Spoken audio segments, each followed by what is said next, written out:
আসসালামু আলাইকুম। বাংলা সংবাদে সবাইকে স্বাগত জানাচ্ছি। আমি চিন্তিয়া হক। শুরুতেই সংবাদ শিরোনাম। রাজনৈতিক সংকটের জন্য শতভাগ দায়ী ছিলেন খায়রুল হক, বলছেন মির্জা ফখরুল। এদিকে হাসিনার গুলি চালানোর নির্দেশ নিয়ে আল জাজিরার বিস্ফোরক প্রতিবেদন। জানাবো হিউম্যান রাইটস ওয়াচের প্রতিবেদন। অবৈধভাবে শত শত মুসলিমকে বাংলাদেশে পুশিং করছে ভারত। মাইলস্টোনের ঘটনাকে পুঁজি করে আওয়ামী লীগ আবার পুনর্গঠিত হচ্ছে, বলছেন হাসনাত। এবং সর্বশেষ জানাবো কুড়িগ্রামে দুই পক্ষের সংঘর্ষে নিহত ৩, আহত ১৫। শুনছিলেন সংবাদ শিরোনাম, এবারে বিস্তারিত। রাজনৈতিক সংকটের জন্য শতভাগ দায়ী ছিলেন খায়রুল হক, বলছেন মির্জা ফখরুল। রাজনৈতিক সংকটের জন্য সাবেক প্রধান বিচারপতি এবিএম খায়রুল হক শতভাগ দায়ী ছিলেন বলে মন্তব্য করেছেন বিএনপি মহাসচিব মির্জা ফখরুল ইসলাম আলমগীর। তিনি বলেন, খায়রুল হকের দৃষ্টান্তমূলক শাস্তি হওয়া উচিত, যাতে ভবিষ্যতে ওই জায়গাটিতে বসে সেই জায়গার অপব্যবহার করে রাষ্ট্রের ক্ষতি করতে না পারে। এবিএম খায়রুল হককে গ্রেপ্তারের পর রাজধানীর গুলশানে বিএনপি চেয়ারপারসনের রাজনৈতিক কার্যালয়ে সাংবাদিকের প্রশ্নের জবাবে তিনি একথা বলেন। বিএনপি মহাসচিব বলেন, দেশের একজন বড় শত্রু, যিনি বিরাট একটা পদে থেকে দেশের বিশাল ক্ষতি করেছেন, দেশের ভাগ্য নির্ধারণের দায়িত্বে ছিলেন, সেখানে সেই জায়গায় তিনি প্রচারণায় আশ্রয় নিয়েছেন, জনগণ ও রাষ্ট্রের সঙ্গে প্রতারণা করেছেন। সাবেক প্রধান বিচারপতি এবিএম খায়রুল হক তত্ত্বাবধায়ক সরকারের ব্যাপারে যে রায় দিয়েছিলেন, শর্ট যে রায় দিয়েছিলেন এবং তারপরে পূর্ণাঙ্গ যে রায়, আকাশ আর পাতাল তফাৎ ছিল। যে রায় তিনি দিয়েছিলেন সেটাও আমরা মনে করি যে এই রাষ্ট্রের বিরুদ্ধে গেছে। তিনি বলেন, বিলম্ব হলেও এতদিন পরে তার বিরুদ্ধে যে ব্যবস্থা গ্রহণ করেছে সরকার, সেজন্য সরকারকে ধন্যবাদ জানাচ্ছি। সঠিকভাবে এই বিষয়গুলো তদন্ত হবে, সঠিকভাবে তার বিচার কার্য সম্পন্ন হবে, সেটাই আমরা আশা করি। মির্জা ফখরুল বলেন, পত্রিকার মাধ্যমে আমরা জানতে পেরেছি শিশু একাডেমি যে ভবনটি রয়েছে সেই ভবনটি ভেঙে ফেলার জন্য কথাবার্তা চলছে। এ ধরনের প্রক্রিয়া গ্রহণ করা হচ্ছে বা একটা প্রস্তাব নেওয়া হচ্ছে, আমরা এটার বিরোধিতা করি। হাসিনার গুলি চালানোর নির্দেশ নিয়ে আল জাজিরার বিস্ফোরক প্রতিবেদন। গত বছর সরকারের নীতির বিরুদ্ধে শুরু হওয়া শিক্ষার্থীদের আন্দোলনের সময় বিক্ষোভকারীদের উপর প্রাণঘাতী অস্ত্র ব্যবহারের প্রকাশ্য নির্দেশ দিয়েছিলেন বাংলাদেশের সাবেক প্রধানমন্ত্রী শেখ হাসিনা।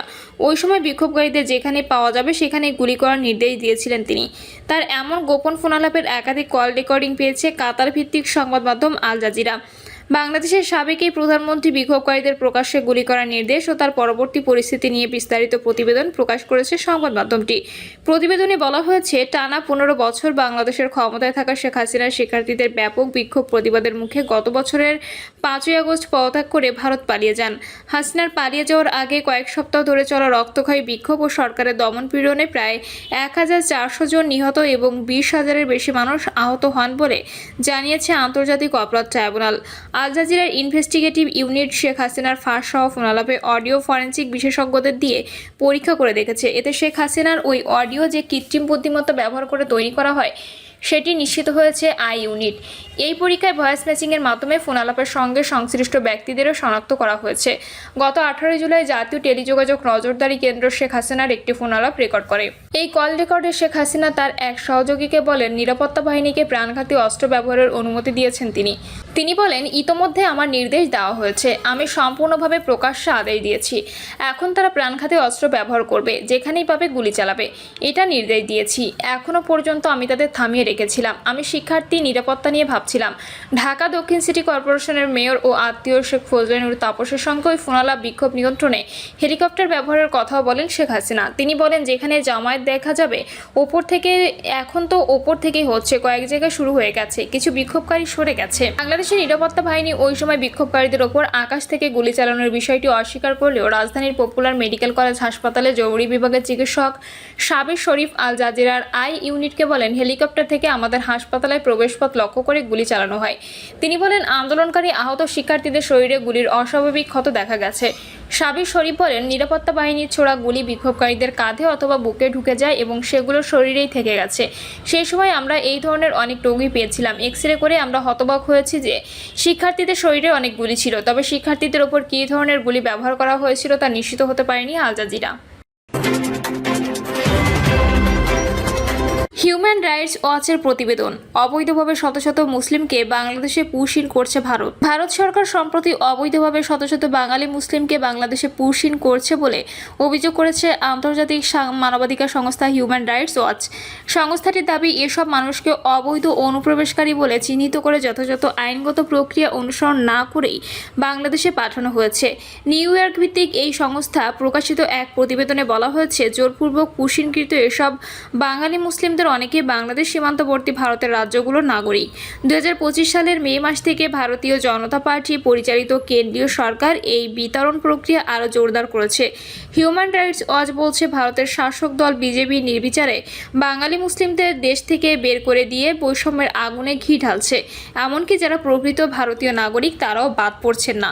সংস্থাটির এশিয়া পরিচালক এলেন পিয়ারসন বলেন, যেভাবে সরকার অবৈধ অনুপ্রবেশ ঠেকানোর কথা বলছে তা বিশ্বাসযোগ্য নয়, কারণ এতে তারা ন্যূনতম আইনগত অধিকার বা আন্তর্জাতিক মানবাধিকার মানদণ্ডও মানছে না।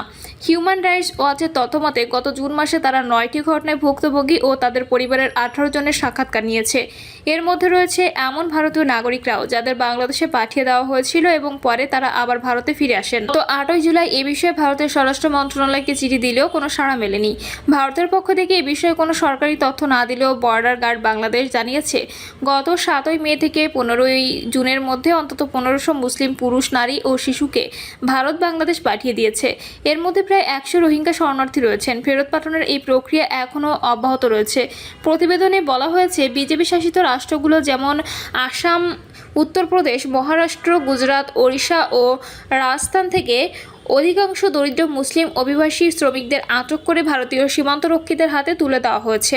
অনেক ক্ষেত্রে ভারতীয় সীমান্তরক্ষী বাহিনী বিএসএফ আটক ব্যক্তিদের বাংলাদেশে পাঠিয়ে দিতে ধমক, মারধর ও অস্ত্রের ভয় দেখিয়ে বাধ্য করেছে, এমন অভিযোগও করা হয়েছে। কিছু মানুষ পরে প্রমাণ দিতে পেরেছেন যে তারা ভারতীয় নাগরিক এবং ভারত সরকার তাদের আবার ফিরিয়ে নিতে বাধ্য হয়েছে। গত এপ্রিল মাসে জম্মু ও কাশ্মীরে হিন্দু পর্যটকদের ওপর হামলার পর পুলিশ মুসলিমদের বিরুদ্ধে হয়রানি শুরু করে। এছাড়া মে মাসে প্রায় 100 রোহিঙ্গা শরণার্থীকে আসাম থেকে বাংলাদেশে পাঠিয়ে দেওয়া হয়। এমনকি জাতিসংঘ জানিয়েছে, ভারত আরও 40 রোহিঙ্গাকে সমুদ্রে পাঠিয়ে দেয় এবং তাদের লাইফ জ্যাকেট নিয়ে মিয়ানমারের উপকূলের সাথে যেতে বলে। জাতিসংঘের মিয়ানমার বিষয়ক বিশেষ দূত টম অ্যান্ড্রুজ এটিকে মানবতার চরম লঙ্ঘন বলে অভিহিত করেছেন। অ্যান্ড্রুজ এটিকে নন রিফাউলমেন্ট নীতির সরাসরি লঙ্ঘন বলেছেন। এই আন্তর্জাতিক নীতি অনুযায়ী কাউকে এমন কোনো স্থানে পাঠানো যাবে না যেখানে তার জীবন বা স্বাধীনতা হুমকির মুখে পড়বে। এর আগে বাংলাদেশের পররাষ্ট্র মন্ত্রণালয় গত 8ই মে ভারত সরকারকে চিঠি দিয়ে জানায়, এ ধরনের পুশ-ইন গ্রহণযোগ্য নয় এবং শুধুমাত্র সুনির্দিষ্টভাবে বাংলাদেশি হিসেবে শনাক্ত হওয়া ব্যক্তিদেরই আনুষ্ঠানিক প্রক্রিয়ায় ফেরত নেওয়া হবে। ভারতের সুপ্রিম কোর্ট গত মে মাসের শুরুতে রোহিঙ্গাদের ফেরত পাঠানো ঠেকাতে অস্বীকৃতি জানায়। আদালতের বক্তব্য ছিল, যদি তারা ভারতের নাগরিক না হয় তবে তাদের ফেরত পাঠানো যাবে। এরপর 16ই মে আদালত রোহিঙ্গাদের সমুদ্রে ছেড়ে দেওয়ার বিষয়টি সুন্দরভাবে সাজানো গল্প বলে উড়িয়ে দেয়, যদিও সরকার আনুষ্ঠানিকভাবে ঘটনাটি অস্বীকার করেনি। মাইলস্টোনের ঘটনাকে পুঁজি করে আওয়ামী লীগ আবার পুনর্গঠিত হচ্ছে, বলছেন হাসনাত। জাতীয় নাগরিক পার্টি দক্ষিণাঞ্চলের মুখ্য সংগঠক হাসনাত আবদুল্লাহ বলেছেন, আমরা ভেবেছিলাম ফ্যাসিবাদের পতন হয়েছে, কিন্তু আমরা দেখতে পেলাম মাইলস্টোন ঘটনাকে পুঁজি করে আওয়ামী লীগ আবার পুনর্গঠিত হচ্ছে। রাজনৈতিক দলগুলোকে আহ্বান করব, বাংলাদেশের স্বার্থে ফ্যাসিবাদ বিরোধী রাজনৈতিক দলগুলোকে ঐক্যবদ্ধভাবে আওয়ামী লীগকে মোকাবেলা করতে হবে। হাসনাত আবদুল্লাহ বলেন, অতীতে শাসকরা আমাদের একটি ভঙ্গুর স্বাস্থ্য ব্যবস্থা নিয়ে গেছে। আপনি রাস্তায় বের হন, বাসায় চাপা পড়ে মারা যাবেন। আপনি হাসপাতালে যান, চিকিৎসার অভাবে মারা যাবেন। বিমান দুর্ঘটনায় মারা যাবেন, লঞ্চ দুর্ঘটনায় মারা যাবেন। বাংলাদেশে একটি স্বাভাবিক মৃত্যুর নিশ্চয়তার অবস্থা আমাদের দিয়ে যায়নি। এই রাষ্ট্রের কাছে, অন্তর্বর্তীকালীন সরকারের কাছে আমরা স্বাভাবিক মৃত্যুর নিশ্চয়তা চাই। তিনি বলেন, আমরা চেয়েছিলাম একটি পুনর্গঠিত রাষ্ট্র ব্যবস্থা।